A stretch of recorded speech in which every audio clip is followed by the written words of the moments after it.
Fantasy Footballers Sunday Live. What's going on, everybody? Welcome to week 2. What are we doing? What are we doing with our lives here, ladies and gentlemen? Welcome into Sunday Live. Thank you so much for joining me. It's me, your boy, Mike from the Fantasy Footballers. What is going on? What is going on in the world today?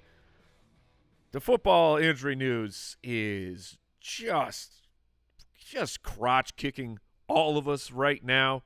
It's hard to admit. Look, if you have a team that has not been hit by news from the last 2 days or today as of 5 seconds ago, I was going to say 5 minutes, but it's more recent than that, then congratulations. You should be pretty thrilled with your situation. Welcome into Sunday Live. Look, thank you for spending some time with me. So the way that this show works, if you've never joined us before, we take a look at the big picture because that is truly the most important thing that is going on right now is all the news, all the injury updates. We check in with the players that are trending. Our start-sit tool on the website, we pay attention to who are these trending players, who are really important. So clearly that the Foot Clan out there, they are, tossing and turning over, making decisions over certain players. So we take a look at that, and then we go to the questions directly from the people. Oh, yeah, we might as well just get into the news. The big picture. All right, Jordan Love, what a ride that the Packers wanted to give everybody for some dumb reason. But they put Jordan Love at questionable, even though we knew that all reports were that he's going to miss multiple weeks. Then he was downgraded to doubtful, and he's not going to play because he's not going to play. It's still going to be a couple weeks here for Jordan Love. Russell Wilson is not expected to play for the Pittsburgh Steelers, and then there was another bonus report that should the Steelers end up 2-0 with Justin Fields, they might just keep riding. Might just keep riding with Justin Fields. So if he happens to still be on your waiver wire, you might want to go scoop him up, if nothing else, to block your opponents. All right.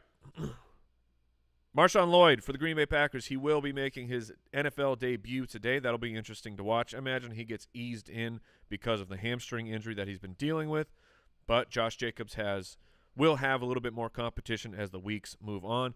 Ken Bone Walker, week 2 has been deboned, everybody. We don't get to go with him. You can play Charboned. Okay? Hey? The Charboned zone. It's not as good. It's not as good. And you know what? He's not as good as Ken Bone Walker. But that's what we get to deal with today. Dameon Pierce is questionable for the Houston Texans. He is pretty much inconsequential at this point.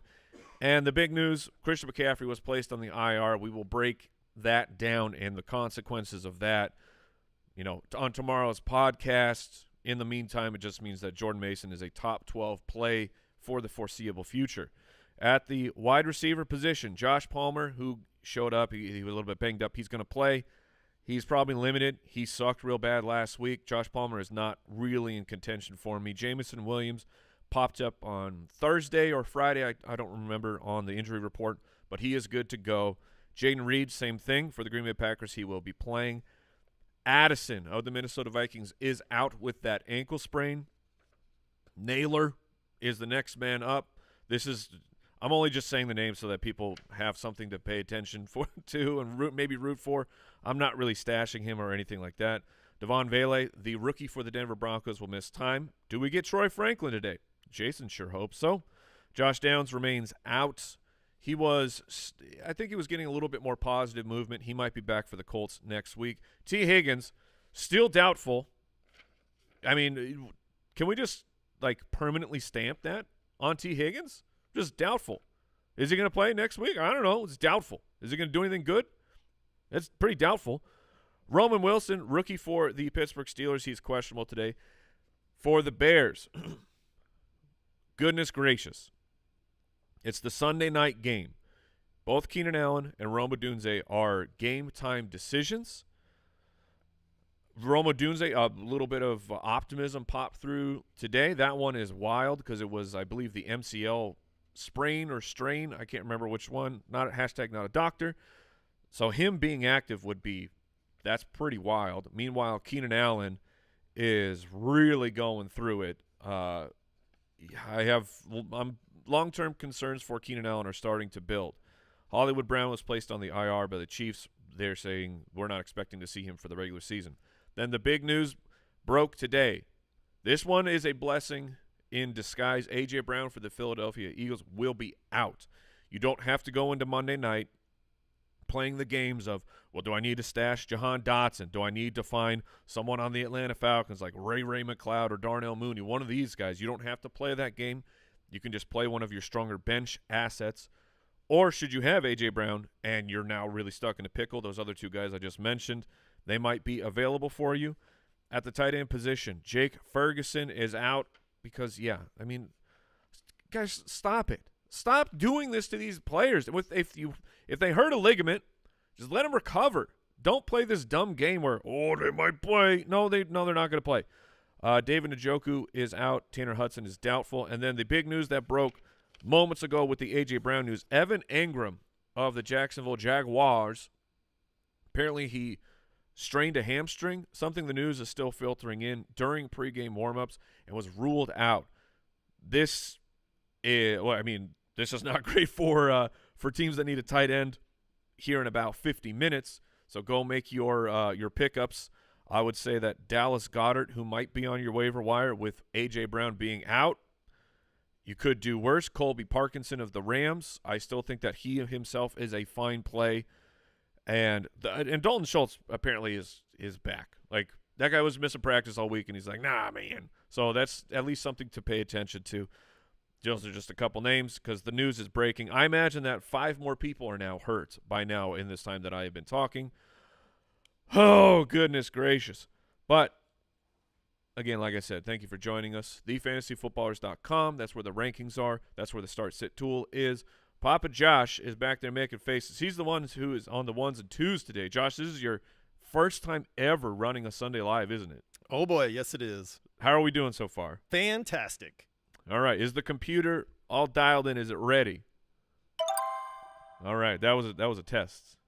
You passed, barely. Let's get into it.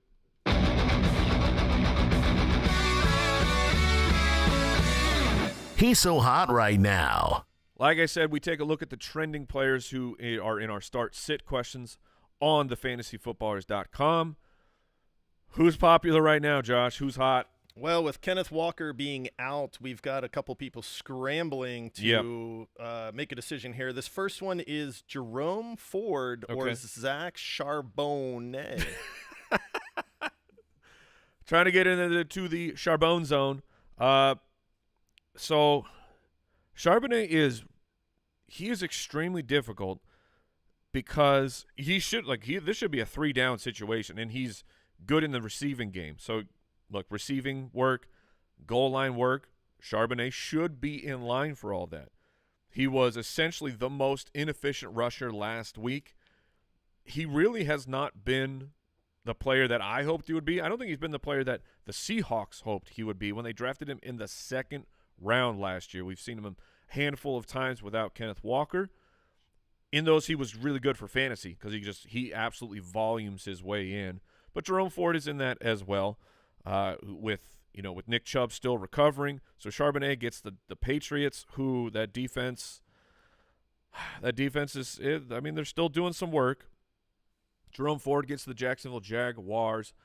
I lean Ford. I mean, great, perfect for this question.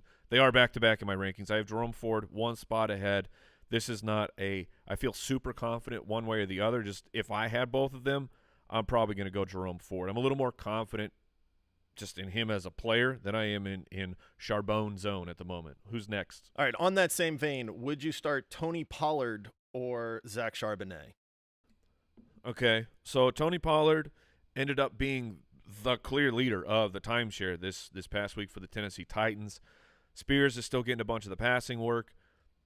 The coaching staff did come out after the game, and they said, we don't want it to be this way, which these coaches, man, it just cracks me up well, I don't know how this player didn't get in.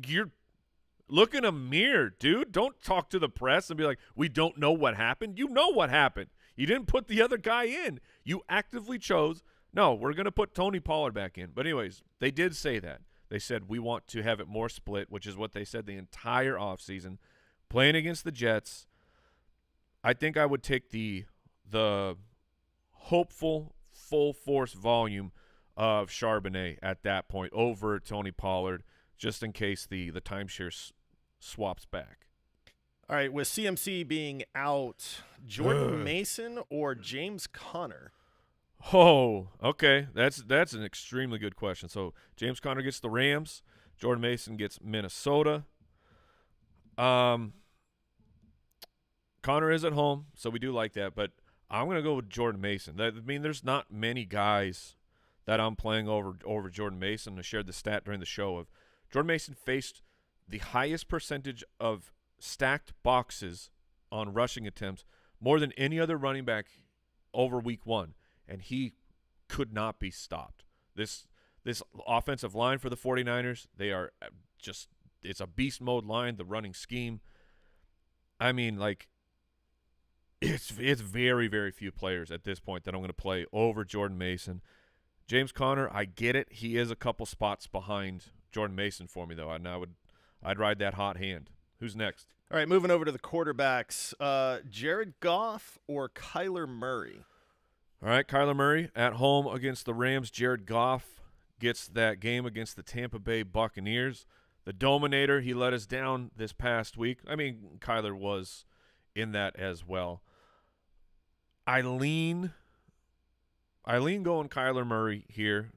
Of course, they're back-to-back in the rankings. This is what happens to me, make my life miserable on this show. Kyler Murray is one spot ahead. Floor is safer. I mean, week 1, that's what can happen to Jared Goff. Does it? Usually when he's in these types of games, it doesn't, but it can. Where an entire quarter or an overtime quarter, for the case of last week, where David Montgomery just takes over the game and somehow Amon-Ra wasn't used. That was a really weird matchup, but I'll go with Kyler. I'll stick with the rushing floor. We are hopeful. We are crossing our fingers, and we are anticipating a big bounce back for Marvin Harrison Jr. Now, I don't mean that in my rankings, because I have him right now as my wide receiver, like 23, 24. But the Cardinals should make a pretty focused effort to get him in his first home game, get him the ball, because one reception for the number 4 overall pick is completely unacceptable. So that's part of the Kyler situation. That's how I'm going to roll. Who's next? Battle of the legs, buddy. Anthony Richardson or Jaden Daniels? Whew. Okay.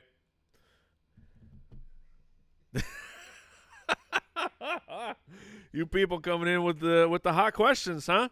Guess who's back-to-back in my rankings? I have Jaden Daniels a little bit higher. Obviously both the archetype of the rushing quarterback. But Washington and the Giants, respectively, have bad defenses. So, and their offenses should be able to get things done. So, like, if any of these games is going to turn into a actual high-scoring game, it's going to be Jaden Daniels, who ran the read option twice at the goal line, got us 2 rushing touchdowns.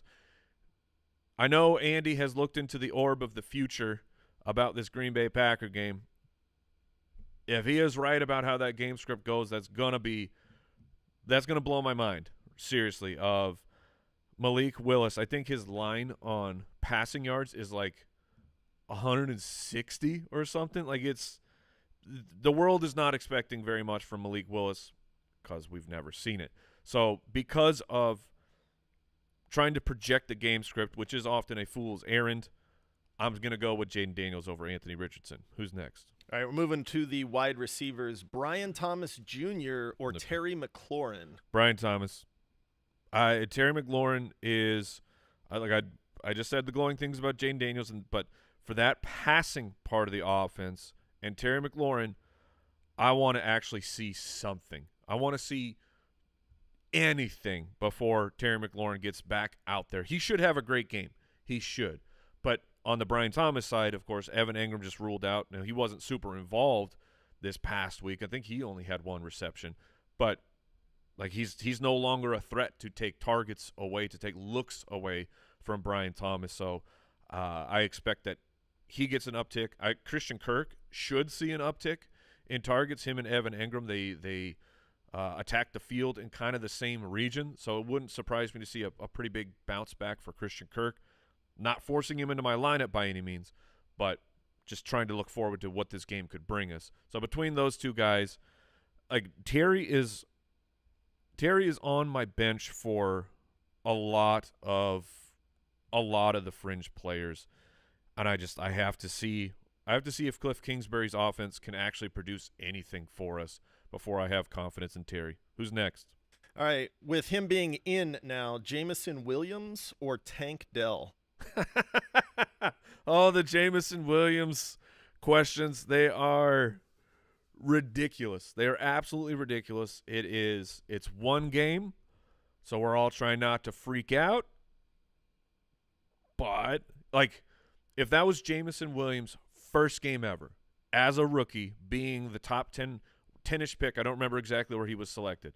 If that was his first game in the NFL, we would be losing our minds. Absolutely losing our minds. And that was his first opening week. He hasn't, the first year was the ACL. The second year was the gambling suspension. That was his first opening week, and he was that involved. He's not going to be more involved than Amon-Ra St. Brown on most weeks. But he is just – the bet on Jameson Williams is a really difficult one. My chips, I think they're about 80% in. Who was the other name, Josh? Tank Dell. Jameson or Tank Dell? I don't know that I'm taking Tank Dell off the field for Jameson Williams. Not yet. If we get another week of Jameson Williams at 9 targets or whatever, something crazy. Tank Dell had shots in the end zone. They just didn't come through this past week. He was one of those guys where it's like, oh, it's okay. I'm expecting more. So I'm going to stick with Tank Dell, though, in that particular situation. All right, let's move to the tight ends. Pat Freiermuth or Colby Parkinson? So Jason went with, I believe Jason had said that the Muth was his start of the week against the Denver Broncos. Again, it is Justin Fields as the quarterback, so the passing volume is going to be lower. That's how the Steelers are going to play it, on top of everything, with Fields of very often turning passing attempts into rushing attempts, because that's how he plays the game of football. I have Parkinson ahead just a couple spots. I think that Parkinson is a safer bet to hit like 4 receptions, 40-something yards. The Muth could have a great game like Jason's talking about, but I think his chance of being really disappointing is slightly higher than Colby Parkinson, which that's a great way to rank guys, isn't it? Who do I think has the chance of being more disappointing instead of the leaning on the optimistic side of, no, I think this guy has a chance of a better game. I think Muth has a chance of a worse game, so I'm going to put Parkinson out there. He was an absolute full-time guy. I believe Davis Allen is banged up. Davis Allen is out. Like, so the only competition at the position for Colby Parkinson, for Colby Jack Chi, he's not playing today. So I think that makes it even a little bit safer for Colby. Who's next? All right, one last tight end question here. Isaiah Likely or Taysom Hill? Wow, people are they're asking that question? They really are. People are going to be out there dropping 50% of their fab on Isaiah Likely, and they're like, I might play Taysom. No, play Likely. And again, Isaiah Likely doesn't have to be the replacement for Mark Andrews. This can just be what the offense is. The offense is Zay Flowers, Mark Andrews, and Isaiah Likely. They were pretty successful on offense running out of that 12 personnel where they had the 2 tight ends on the field, a whole bunch. Mark Andrews was removed, so they went to Isaiah Likely. I'm not expecting 100 and a touchdown and almost 2 touchdowns from Isaiah Likely again, but I'm going to play more of a full-time player who is, in his own way, he is a threat. Like, he's a very athletic guy, and we want that at the tight end position over Taysom, who was what a 30% snap player. If he takes the goal line work, then you're going to be really mad. Other than that, I'm going to go with Isaiah Likely. That it? That's it. All right, we're on to the people.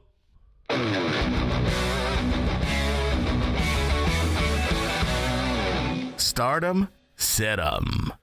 All right. First question, hot out the gate. Israel says, do I start Allen Lazard? I mean, everything is contextual, but just remember the bulk of Lazard's production last week was a free play of an offsides, and then a backup quarterback got him twice and got him into the end zone there at the very end of the game.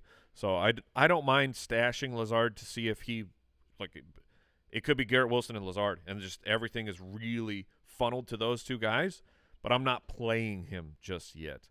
Next question comes in from AK, who says Deontay Johnson or Jaden Reed. Deontay did not give me any confidence this past week. Bryce Young, I don't know how you can watch what Bryce Young did and have any sort of confidence moving forward. I hate that Jaden Reed has Malik Willis as his quarterback. I hate that Jaden Reed popped up on the injury report. I think that's still a better play than putting out a Panthers wide receiver at this point. I'm going to stick with Jaden Reed. A reminder, if I don't get to your individual question, thefantasyfootballers.com. We got a start sit tool on there. If you want to support the show, become a member of the Foot Clan. We got all sorts of cool stuff for you, including the ultimate dashboard that can really, really help you. It's individualized for your league, so you can go see what spot starts we would recommend. Our waiver pickups, an extra podcast every single week, so check that out. That's all on the website as well. Next question here is from Chris, who says Gus Edwards or Jerome Ford in a full PPR. The full PPR makes this a pretty easy one for Jerome Ford. I think that the Chargers, the way that the running back situation shapes up this week, is going to be really interesting. Andy had the confidence in Gus Edwards. I don't mind it. I think that Gus should be good for a touchdown today. But on the other hand, it's J.K. was the far more explosive. No, I mean temporary, right? It's only explosive for like half a play. It's not a full play, but it's still way more than what Gus Edwards is able to give us, and that was known before the season even started. So I'd go with Ford on that side. Let's see. Next question here. Liam Wick says Brian Thomas or Demarcus Robinson in a PPR. Oh man, I'm gonna ride with Brian Thomas on that one. That one's very close. Of the storylines to watch for today, the Rams wide receivers they have to be near the top of the list because Demarcus Robinson is he was a starter. He should be more involved, like the veteran who's already produced for this team. He should be. And yet Tyler Johnson is more likely to run the Puka routes because DeMarcus is going to run the DeMarcus routes. Tyler should run the Puka routes, and we'll see if that benefits him moving forward for fantasy or not. Next question. We got Joseph says, Colby Jack, Parkinson or Trey McBride?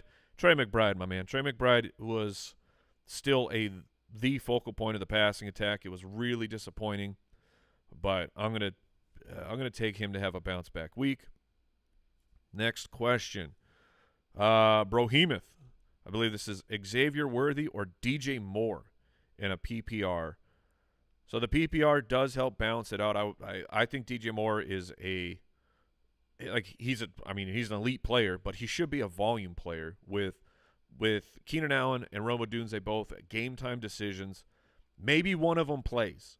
Maybe they both play, but they're game time decisions for a reason because they're not sure if they're healthy enough to play. So, I mean, maybe they're healthy enough to actually get on the football field, but that means that they're still going to be hurting. One guy has a knee problem. The other guy has a heel problem. DJ Moore should be lined up. We need that number 1 overall pick to play better. We need him to play better than that. Next question. Let's time check. We're okay. We got a couple. We'll get out of here with these ones. Let's see. Justin says Stroud, Daniels, and Carr. Pick 2. Derek Carr is going. Get out of here. Get out of my life, Derek Carr. I'm not falling for your tricks. I mean, I'm hopeful. I'm hopeful that the new Cougs offense down in New Orleans is going to change things, but I'm going to take those other two guys for sure this week. And let me get out. I'm trying to find ones that I have not already tackled. Parkinson or Flower or Bowers. I'm taking Bowers in that one. Charbonnet or Aaron Jones. All right, we'll get out of here on that one of 3-down volume of a player you are not sure is a starting caliber talent, or Aaron Jones, who definitely still had the mojo. Man, I'm gonna go with Aaron Jones. I'm gonna take the mojo and 60% of the snaps and the starter work of Minnesota. Aaron Jones, he looked so good, and Charbonnet has not looked good as of now. But that's going to do it for Sunday Live. Thank you so much for joining me. I wish you nothing but the best and your enemies nothing but the worst. TheFantasyFootballers.com if you have more questions. Go check that out. And remember to keep it beautiful. Mwah! Look at this guy. Oh, he's ugly.